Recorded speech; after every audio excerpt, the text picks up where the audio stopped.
कबीले की इज्जत है। एक कहानी जो जज्बे और जंग के बीच खड़ी है। कहानी की शुरुआत होती है सलाउद्दीन के कबीले में, जहां माहौल तनातनी भरा है। मलिक महदूद के दरबार में बैबोरा गुस्से से भरा खड़ा है। तभी तुरान शाह वहां आता है। आयुक्त गूंजती आवाज में सबके सामने कहता है, सलीबियों से तुम्हारी जान किसने बचाई? हमने। और अब तुरान शाह को मुझसे कौन बचाएगा? इस पर अय्यूब साहब खड़े होकर गरजते हैं, आपके सामने नजमुद्दीन अय्यूब खड़ा है। अगर मेरे बेटे को छूने की कोशिश की तो मेरे गजब का सामना करना पड़ेगा, और मलिक महदूद मेरे गजब को अच्छी तरह जानता है।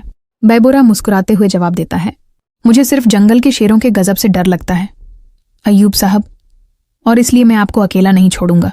फिर वह अपने सिपाहियों को आदेश देता है, अपनी तलवारें निकालो।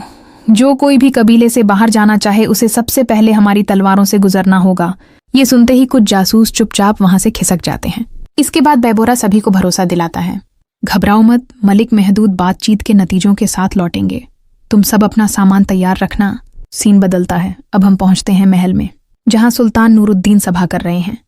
वो सलाउद्दीन से कहते हैं, जज्बाती हरकतें मत करो शाहजादा, यहां बात हो रही है रियासत के फायदे की और तुम्हारे कबीले की भी। मलिक महदूद बोल पड़ता है, अगर हमने मदद न की होती तो सलीबी तुम्हारे पूरे कबीले को मिटा देते। वो आज भी मशरिक में हैं और हम उन्हें रोकने की कोशिश कर रहे हैं। क्या तुम चाहते हो कि खून नदियों में बहे? सलाउद्दीन उठते हैं और गरजते हैं, हमने अपनी जान की कीमत पर लड़ाई लड़ी है। अगर मरना है तो आज ही मरेंगे, लेकिन पीछे हटना मेरे लिए कायरता है। अब्राहम बीच में बोलता है, उसके उसूलों ने सलाउद्दीन को एक जंगली बना दिया है। तलवार से हर कोई लड़ सकता है, लेकिन समझदार वो होता है जो हालात को सलीके से संभाल सके। तभी तुस्लाहुद्दीन आगे आता है, अब्राहम के हाथ से कागज छीन लेता है और कहता है, तुम वही हो जिसने खून बहाया और अब इस समझौते के नाम पर एक नई साजिश रच रहा है। लेकिन मैं तुम्हें ऐसा करने नहीं दूंगा।